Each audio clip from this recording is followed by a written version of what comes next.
Coach Eric, bonjour.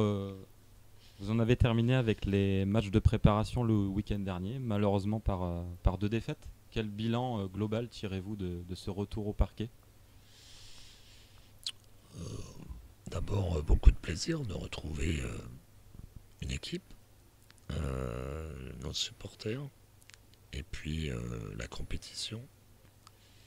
Alors les résultats, bon, on sait tous que bon, il y a des hauts et des bas.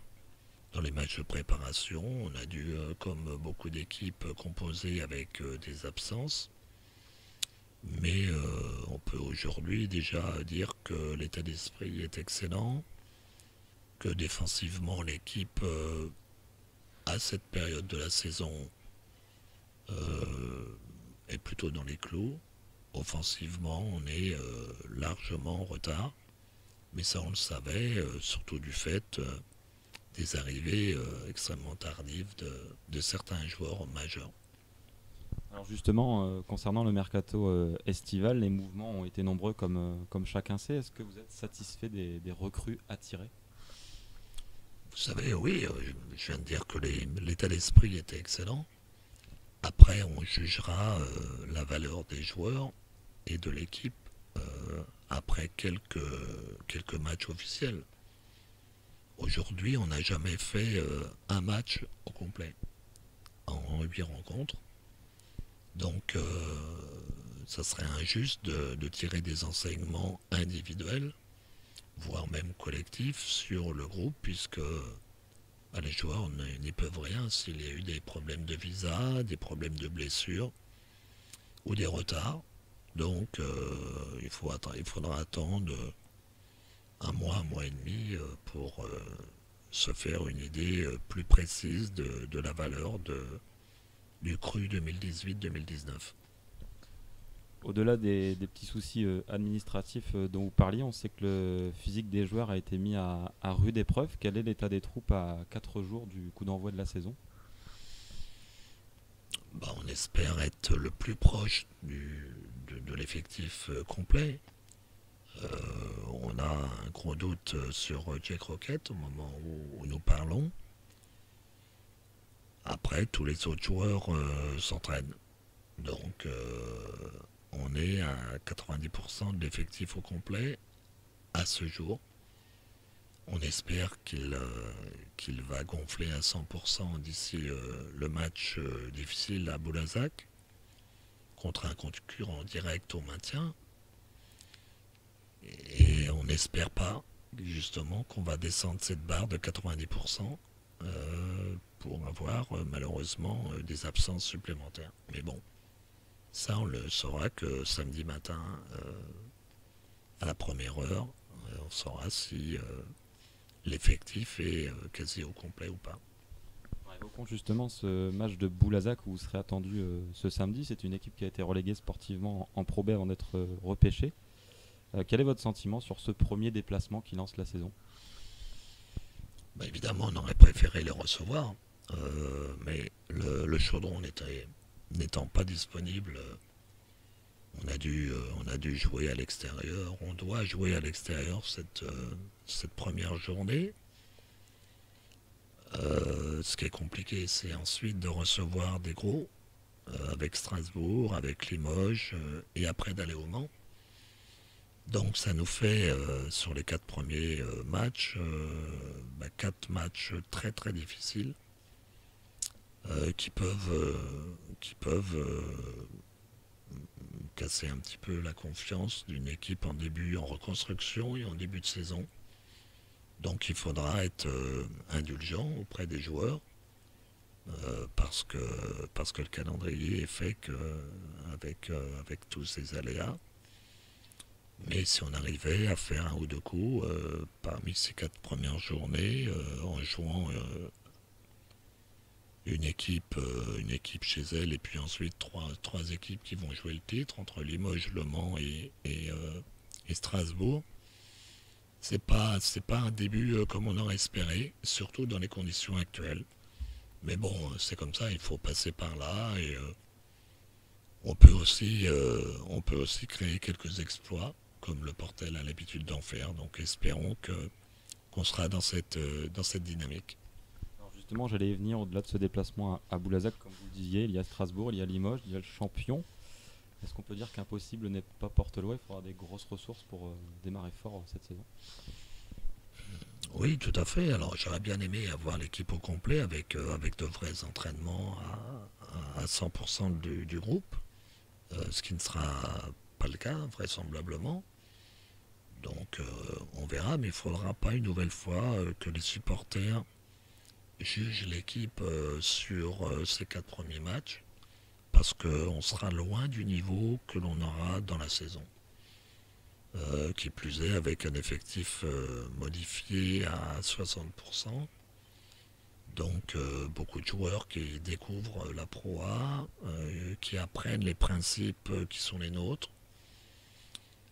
Donc il faut quand même donner du temps, comme on l'a vu par le passé, avec tous les joueurs qui sont arrivés ici et qui n'étaient pas des joueurs connus et qui finalement sont devenus des joueurs référencés Pro A ou au-delà. Donc que les supporters, que les gens nous fassent confiance. Le groupe travaille bien, il y a un excellent état d'esprit. Tous les staffs à disposition des joueurs font leur maximum. Donc on sait qu'on va monter crescendo tout au cours de ce début de saison. Mais ça ne nous empêche pas de croire en nos chances, même avec une équipe diminuée. Parce qu'on a quand même quelques tours dans notre sac, comme on dit.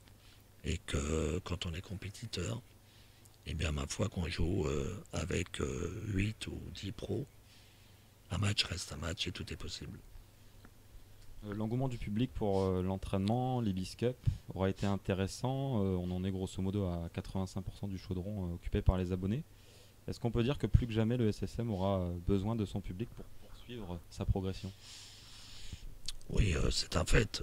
On ne peut pas ne pas avoir de moyens financiers, être toujours dans les 2-3 plus petits budgets de la Pro A, ne pas avoir de public et avoir des joueurs blessés et espérer rester en Pro A. Donc évidemment, le public reste et restera éternellement au Portel un atout supplémentaire de par son dynamisme, de par son soutien, de par son positivisme et son intelligence qui n'est pas donnée à tous les publics en France ou en Europe. Son intelligence de comprendre que à partir du moment où les joueurs donnent le maximum, ça reste du sport et que malheureusement il faut lutter contre des paramètres qui sont compliqués pour nous, des paramètres financiers évidemment, qui font que eh bien, on ne peut pas toujours avoir l'équipe qu'on rêverait d'avoir. Mais aujourd'hui, on a un groupe de valeurs, un groupe qui a un potentiel et qui demande qu'à l'exploiter. Et on va l'exploiter au fur et à mesure des semaines. Alors pour finir, comme chacun sait, on a connu l'accession, les playoffs, la Coupe d'Europe. Après tant d'émotions, quels sont les objectifs pour cette saison? On imagine que participer à la Leaders Cup et éventuellement faire les playoffs, ce serait quelque chose de formidable pour le club. Je dirais d'abord, gardons raison et le plus important pour le club, c'est de pérenniser le club et l'équipe en Pro A. Beaucoup de personnes pensent que ce n'est qu'une formalité, mais ça n'en est pas une.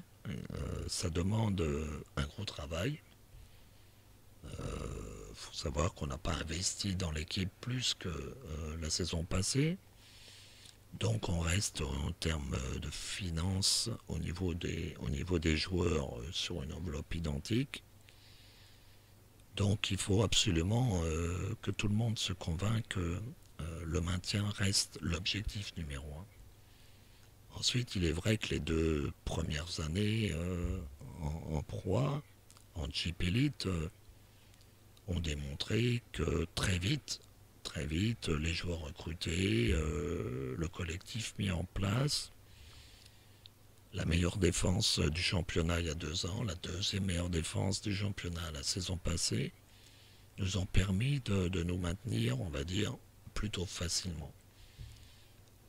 Si on arrivait à avoir rapidement cette confirmation de nouveau cette année, évidemment qu'il serait bien d'aller voir Mickey, si je puis m'exprimer ainsi, parce que c'est un objectif à mi-saison qui est sympa. J'ai fait avec d'autres équipes la Leaders Cup et c'est un événement très sympa parce que bon, Paris n'est pas loin d'ici, parce que c'est la possibilité d'emmener tous nos supporters à Paris et de créer une émulation à mi-parcours.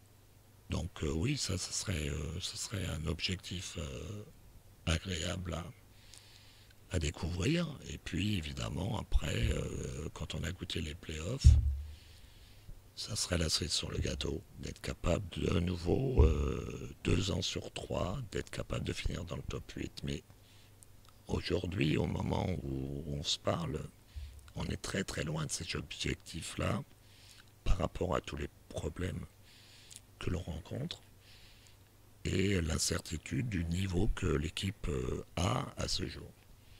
Donc on va continuer de travailler, on va continuer de rester humble, mais ce qui n'empêche pas d'être ambitieux pour la suite du championnat, comme on l'a toujours été, et puis d'essayer de petit à petit de continuer de créer ce dynamisme qu'il y a à Le Portel entre les supporters et l'équipe, et découvrir de nouveaux objectifs élevés comme on l'espère tous. Merci coach. Merci à vous.